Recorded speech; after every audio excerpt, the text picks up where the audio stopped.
Pemirsa atlet e-sport Winda Lunardi melaporkan pihak Maybank ke Barreskrim Polri.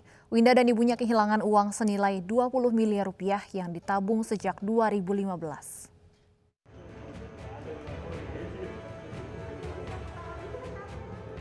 Atlet e-sport Winda Lunardi atau dikenal Winda R mendatangi Barreskrim Polri. Kedatangannya untuk menindaklanjuti perkembangan penyidikan kasus dugaan kejahatan perbankan. Kasus itu telah dilaporkan sejak Mei 2020 ke Barreskrim. Dalam kasus itu, Winda dan ibunya kehilangan uang sebesar 20 miliar rupiah di rekening Maybank. Kuasa hukum Winda, Joy Patinasarani, menyampaikan uang kliennya yang hilang merupakan tabungan sejak 2015 dalam dua rekening terpisah. Mereka menabung kalau Windanya dari tahun 2015, dengan ibunya itu di awal 2016.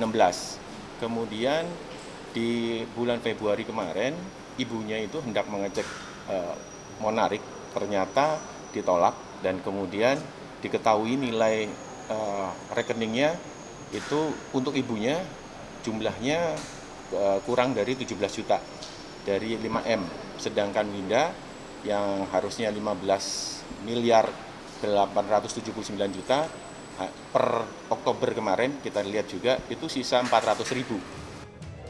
Winda dan ibunya telah meminta penjelasan dengan mendatangi dan membuat laporan resmi ke kantor Maybank. Namun hingga saat ini dari pihak bank tidak kunjung menunjukkan itikat baik. Dari Jakarta, Yuda Triprasetyo, iNews melaporkan. Pemirsa Polsek Tegal Sari Surabaya memeriksa 3 saksi yang merupakan pekerja proyek setelah jatuhnya lift barang proyek bangunan. Insiden tersebut melukai 6 pekerja proyek.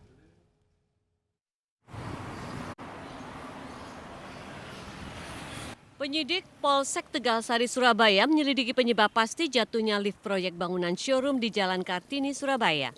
Penyidik memeriksa 3 saksi pekerja proyek. Kesimpulan sementara, lift terjatuh saat turun dari lantai 4 akibat as dinamo lift patah yang diduga tidak kuat menahan beban. Saat ini penyidik masih fokus pada korban luka yang berjumlah 6 orang. Untuk sementara ini setelah kita lakukan olah TKP dengan tim Inapis dari Polrestabes Surabaya, bahwa Alimak itu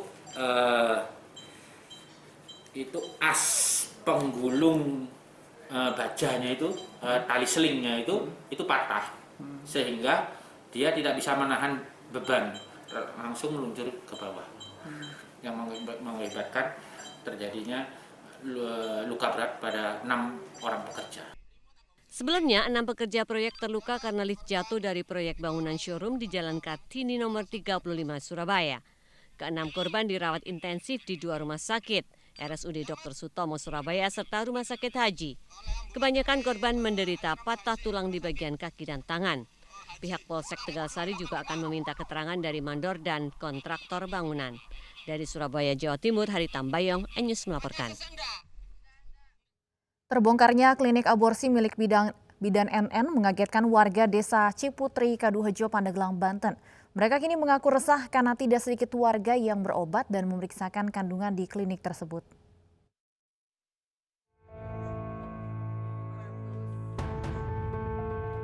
Warga desa Ciputri, Kabupaten Pandeglang, Banten mengaku resah atas terungkapnya kasus aborsi ilegal di klinik sejahtera milik bidan NN. Padahal selama ini warga selalu berobat dan memeriksakan kehamilan di klinik tersebut. Warga menduga rumah mewah dan tempat praktek aborsi tersebut berasal dari aborsi ilegal yang tarifnya mencapai 2,5 juta rupiah. Anehnya, selama 14 tahun beroperasi, bidan NN tak pernah memasang pelang kliniknya. Belakangan diketahui, tersangka NN bukanlah pegawai dinas kesehatan serta tidak memiliki izin praktek kebidanan. NN adalah pegawai di Dinas DP2 KBP 3A atau Dinas Pengendalian Penduduk Keluarga Berencana, Pemberdayaan Perempuan dan Perlindungan Anak Kabupaten Pandeglang. Kecewa juga sih Pak, ya, nggak nyangka lah gitu ya, sampai ada praktek seperti itu di sini, ya kecewa lah. Pak, ini setahu Ibu di tempat itu banyak yang berobat ya Bu? Iya, ada juga yang berobat, ada yang anaknya panas, batuk pilek, suka dibawa ke situ, terus kadang suntik KB. Oh itu juga? Iya, lahiran di situ juga. Kalau Ibu sendiri pernah nggak berobat Bu? Pernah dulu, Udah lama ya? Udah lama banget. Tapi setahu ini selama ini nggak ada kendala, Bu? Atau Nggak gimana? ada sih, biasa aja ya. Pidanannya dia udah lama, udah dari dulu. Dia memang kalau ada kecelakaan misalkan ringan suka dibawa dirawat di situ. Berarti warga setempat juga tidak mengetahui ya, Pak? Terkait aborsi itu ya? Iya. Kasus ini tengah ditangani Polda Banten. Sudah ada 3 orang tersangka yang ditangkap termasuk bidan NN. Dari Pandeglang, Banten, tim liputan iNews melaporkan. Klinik aborsi bidan NN di Desa Ciputri, Kaduhejo, Pandeglang digerebek polisi Polda Banten pada 26 Oktober lalu. Polisi menangkap 3 orang, termasuk sang pemilik klinik bidan NN.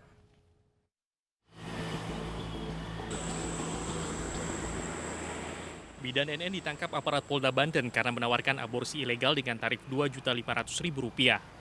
Untuk menutupi aksi kejahatannya, bidan NN menerima pasien di rumahnya di Desa Cipacung, Kecamatan Kaduhejo, Pandeglang, Banten. Polisi mengamankan 3 orang tersangka, di antaranya seorang bidan berinisial NN, ER, seorang perawat, dan pasien RY. Menurut polisi, praktik bidan NN ilegal dan berisiko menyebabkan kematian. Dari pemeriksaan diketahui praktik aborsi bidan NN telah beroperasi selama 14 tahun dan telah menggugurkan setidaknya 100 janin. Pengungkapan praktik aborsi ilegal ini berawal dari penangkapan tersangka RY, warga Serang yang menggugurkan kandungannya yang masih berusia 1 bulan. Polisi menduga bayi tersebut merupakan hasil hubungan gelap. Menurut pengakuan bidan, ini sudah 100 lebih, ya, 100 lebih yang sudah melakukan aborsi di sana dengan harga atau dia membayar 2,5 juta untuk sekali aborsi. Itu setahun itu berapa kali pasien Pak mereka menangani? Nah, itu tidak. Kalau 1 minggu berapa kali pasien mereka menangani? Pokoknya sekitar pengakuannya hanya 100 itu aja. Dari selama 14 tahun? Belum tentu setiap minggu ada juga. Pak yang melakukan aborsi itu di luar nikah atau pasangan? Rata-rata di luar nikah semua. Ya, di luar nikah, hubungan gelap. Ketiga tersangka dikenakan pasal 197 Undang-Undang Kesehatan dan pasal 348 ayat 1 KUHP dengan ancaman pidana 10 tahun penjara. Dari Pandeglang, Banten, Iskandar Nasution, iNews melaporkan.